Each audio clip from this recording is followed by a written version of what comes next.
أما بعد أعوذ بالله من الشيطان الرجيم بسم الله الرحمن الرحيم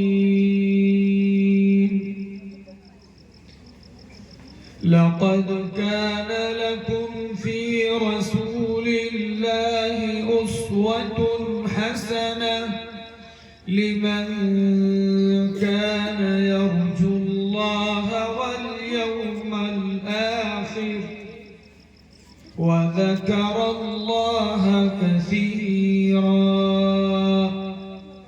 وقال في موضع آخر أعوذ بالله من الشيطان الرجيم قل هل يستوي الذين يعلمون والذين لا يعلمون إنما يتذكر أولو الألباب. وقال في موضع آخر أعوذ بالله من الشيطان الرجيم قل إن كنتم تحبون الله فاتبعوني يحببكم الله ويغفر لكم ذنوبكم والله غفور رحيم. صدق الله العظيم. وقال رسولنا وإمامنا وأسوتنا محمد صلى الله عليه وسلم خيركم من تعلم القرآن وعلمه. وقال في موضع آخر المسلم من سلم الناس او كما قال صلی اللہ علیہ وسلم. محترم بزرگوں اور عزیز دینی اور ایمانی بھائیوں، بہت ہی خوشی کی بات ہے اور سعادت اور مسرت کی بات ہے کہ اس وقت ہم گاؤں والے لوگ سماج سدھار کے نام پہ یا ہیومینٹی اور مانوتا کی خدمت اور سروس کے نام پہ اور علم اور ایجوکیشن کے نام پہ جمع ہوئے. یہ اس بات کی علامت ہے کہ اگر یہ بنیادیں ہمارے گاؤں کے لوگوں میں، چاہے وہ سماج سدھار کی ہو، اصلاح معاشرہ کی ہو یا ایجوکیشن سے ریلیٹڈ جو ایشوز ہیں ان کی ہو، اور تیسری چیز آپس کے اندر پیار، آپس میں محبت، آپس میں ایک دوسرے کے غم کو بانٹنا، آپس میں مل جل کر رہنا، یہ وہ کوالٹیز ہیں جن کوالٹیز اور جن صفات کی بنیاد پر ہمارا سماج ترقی کرے گا. جب ہمارا سماج ترقی کرے گا، ہمارا گاؤں ترقی کرے گا تو ہمارا ملک ترقی کرے گا. یہ بہت ہی خوشی کی بات ہے کہ اس میں ہمارے بہت سارے دوسرے مذہب کے لوگ بھی شریک ہیں. اچھی بات. جاننا چاہیے کہ اسلام کی تعلیمات کیا ہیں. اسلام نے ایسا سماج دیا ہے جس سماج پر یا جس سماج کو اگر ہم اور آپ مل کر زندہ کر لیں پھر دنیا کی کوئی طاقت ہمارے ملک کی طرف نگاہ نہیں اٹھا سکتا. کیا دیا ہے؟ ہمارے آقا تاجدار بطحا احمد مجتبی محمد الرسول اللہ صلی اللہ علیہ وسلم جب تشریف لائے، جب دنیا میں آپ کا آگمن ہوا تو پوری دنیا جو تھی وہ ظلم و ستم کی چکی میں پس رہی. ایسا ظلم، ایسا ستم، ایسا اتیاچار، جس اتیاچار کو سن کے آدمی کا رویا کانپ اٹھتا. میں صرف آپ کو ایک مثال دیتا ہوں. جب آقا تشریف لائے تو اس زمانے میں جو شادیاں کی جاتی تھی، جو کوئی فنکشن اور پروگرام ہوتا تھا بڑا، منسٹر کی طرف سے، وزیر کی طرف سے، یا کوئی بڑے خاندانی بادشاہ کی طرف سے جب کوئی پروگرام کیا جاتا تھا تو کتابوں میں لکھا ہوا ہے، ہسٹری کی کتابوں میں لکھا ہوا ہے جو ایتھینٹک ہے، کہ وہ لوگ ایک بالکل نچلے درجے کے آدمی کو لے کر آتے، لانے کے بعد غلام جس کو کہتے، غلام کو لاتے، شیڈیول کاسٹ کے بالکل نچلے درجے کے طبقے کے ایک آدمی کو لاتے، اور اس کے بعد اس کو ستون سے باندھ دیتے، پلر سے باندھ دیتے. باندھ دینے کے بعد اس انسان پہ تیل ڈالتے اور دوسری طرف دسترخوان لگایا جاتا، کھانے رکھے جاتے، پکوان سجائے جاتے، منسٹر صاحب کے، وزیر صاحب کے، بادشاہ سلامت کے جو مدعوین اور جو جن کو دعوت دی جاتی تھی وہ لوگ آ کے بیٹھتے، اور ادھر اس غلام کے آگ لگائی جاتی، اور جب وہ جلتا اور چیختا اور چلاتا اور کراہتا تو اس کی روشنی میں وہ لوگ کھانا کھا کے انجوائے کرتے. کیا آج ہمارے اور آپ کے سامنے انسان چھوڑ دیجئے، کسی پشو اور کسی پنچھی یا کوئی جانور بھی آگ کے اندر جل رہا ہو تو کیا ہم آپ کھانا کھا پائیں؟ کیا آپ کی طبیعت کرے گی کہ ایک طرف جانور تڑپ رہا ہو، چیخ رہا ہو، چلا رہا ہو، اور دوسری طرف آگ میں جھلس رہا ہو اور ہم آپ سکون سے کھانا کھا لیں گے؟ شاید کہ ہم میں ابھی انسانیت اتنی نہیں مری ہے کہ ہم اس طرح کی سچویشن میں کھانا اپنی حلق کے نیچے نہیں رکھیں. انسانیت یہاں تک پہنچی. کیسے عورتوں پہ ظلم ہوتے تھے، عورتوں کے ساتھ کیسے بدسلوکیاں ہوتی تھی، لگتا ہے وہ ڈیٹیل میں جانے کا وقت نہیں. میں نے آپ کو صرف ایک قصہ سنایا جس سے اندازہ کیا جا سکتا ہے کہ آقا صلی اللہ علیہ وسلم جب دنیا میں تشریف لائے تو ظلم کتنا زیادہ عروج پر تھا. چھوٹی چھوٹی بچیوں کو قرآن میں باقاعدہ لکھا ہوا کہ اور ایسا نہیں ہے کہ وہ زمانہ تھا اور اس زمانے میں وہی چیزیں نئے نئے روپ سے آ رہی. جو لائٹ میں وہاں صاحب آدمی جلایا جاتا تھا اور اس سے جو آگ نکلتی تھی، روشنی ہوتی تھی، اس کی روشنی میں کھانا کھاتے تھے.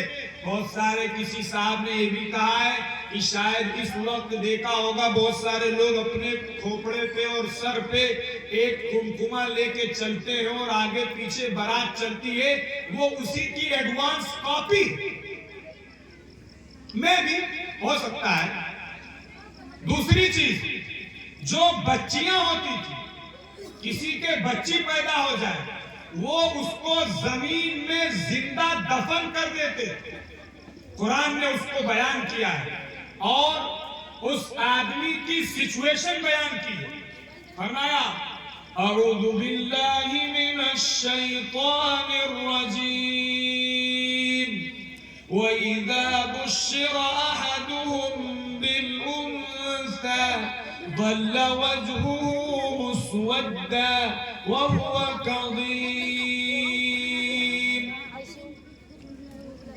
کہ وہ جس آدمی کو بتایا جاتا کہ تمہارے گھر میں بچی پیدا ہوئی ہے تو قرآن کہتا اس آدمی کا منہ جو ہے وہ دھواں دھواں ہو جاتا، کالا ہو جاتا، دم اس کا گھٹنے لگتا، غصے سے وہ بالکل بھر جاتا اور اپنا منہ چھپائے پھرتا اور اس بات کی کوشش میں رہتا کہ وہ اس بچی کو ذلت کے ساتھ رکھے یا اس کو دفن کر دے۔ کیا آج سماج میں یہ نہیں ہو رہا ہے؟ آج سماج میں یہ نہیں ہو رہا ہے؟ ہمارے بہت سارے مسلمان بھائی ایسے ملیں گے جن کو اگر بچی کی پیدائش ہوتی ہے تو ان کو وہ خوشی نہیں ہوتی ہے، ان کے چہرے مرجھائے ہوئے ہوتے ہیں، اور جب بچے کی ولادت ہوتی ہے تو وہ خوش ہوتے ہیں، لڈو بانٹتے ہیں اور ساری چیزیں کرتی ہیں۔ یہ اسی کی ایک کاپی میں نے خود اپنی نگاہوں سے اسپتال کے اندر دیکھا کہ ایک عورت کے ایک بچی پیدا ہوتی اور وہ جو حالت ہوتی ہے بچی کی ولادت کی، عورت کے ساتھ وہ آخری درجے کا پین ہوتا ہے اور درد ہوتا ہے، اس پین سے وہ گزری اور اس کے بچی ہوئی، اس کے شوہر نے اسے وہی اسپتال میں جھاپڑ مارنا شروع کیا اور اس کو دھکے دے کے باہر آ گیا اور اپنی ماں کا ہاتھ پکڑ کے چلا گیا۔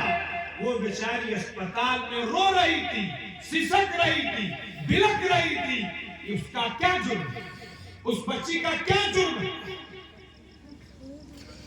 یہ ہمارے سماج کا حال ہے جو وہ اس وقت تھا، پھر سے دین کی دوری کی وجہ سے پھر سے وہ جاہلیت ہمارے اندر گھستی چلی جا رہی ہے۔ بچیاں پیدا ہوتی ہیں، آدمی اسپتال جا کے کوشش کرتا ہے اور مختلف کام کرواتا ہے، ایبورشن کرواتا ہے۔ قرآن میں فرمایا گیا وَإِذَا الْمَوْءُودَةُ سُئِلَتْ بِأَيِّ ذَنبٍ قُتِلَتْ، کہ اگر آپ نے آج کوئی ایسی ایکٹیویٹی کی ہے، چاہے وہ ایبورشن کے ذریعے سے کی ہو یا اور کسی اور طریقے سے کی ہو، یا آپ نے بچی کو غلط طریقے سے آپ نے اس کو ختم کروایا ہے، قرآن کہتا ہے کہ کل کو قیامت کے میدان میں وہ ننھی معصوم بچی کھڑی ہوگی اور کہے گی کہ اللہ مجھے بتایا جائے کہ مجھے کس وجہ سے ماں کے پیٹ میں مروا دیا گیا تھا اور ختم کروا دیا گیا۔ یہ اس بچی کی طرف سے سوال کیا جائے، خدا کی بارگاہ میں ہمیں اور آپ کو اس کا جواب دینا۔ یہ تو بہرحال وہ حالات ہیں جو آقا صلی اللہ علیہ وسلم کے زمانے میں تھے اور اس کی کاپی کی طرف پھر سے دنیا تیزی سے بڑھ رہی۔ میں آپ کو یہ سمجھانا چاہوں گا کہ حضور اکرم صلی اللہ علیہ وسلم جب تشریف لائے، آپ نے ظلم کو، آپ نے اتیاچار کو، آپ نے آپس میں پریم کو، آپ نے آپس میں بھائی چارے کو، آپ نے آپس میں سماج میں ایک دوسرے لوگوں کے ساتھ اچھا ویوہار کرنے کو، اچھا سلوک کرنے کو، ایک دوسرے کے غم بانٹنے کو، ایک دوسرے کی مدد کرنے کو، کتنا بڑا ثواب کا کام ارشاد کیا۔ آج ہم سب بھولے ہوئے، ہر آدمی سیلفش ہو گیا، ہر آدمی لالچی ہو گیا، ہر آدمی مطلب پرست ہو گیا، ہر آدمی اپنا گھر، اپنا کاروبار، اپنی چیزیں چمکانے کے لیے، اپنے 10 روپے کے فائدے کے لیے دوسرے آدمی کا لاکھ کا نقصان ہو تو اس کا لاکھ کا نقصان گوارا ہے، لیکن اپنے 10 روپے نہ جائیں، اس کے لاکھ چلے جائیں۔ یہ ہماری اور آپ کی مینٹیلٹی بن چکی ہے۔ سماج کیسے ترقی کرے گا؟ سماج کی اصلاح کیسے ہوگی؟ سماج میں آپس کے اندر محبت اور آپس میں پریم کیسے پیدا؟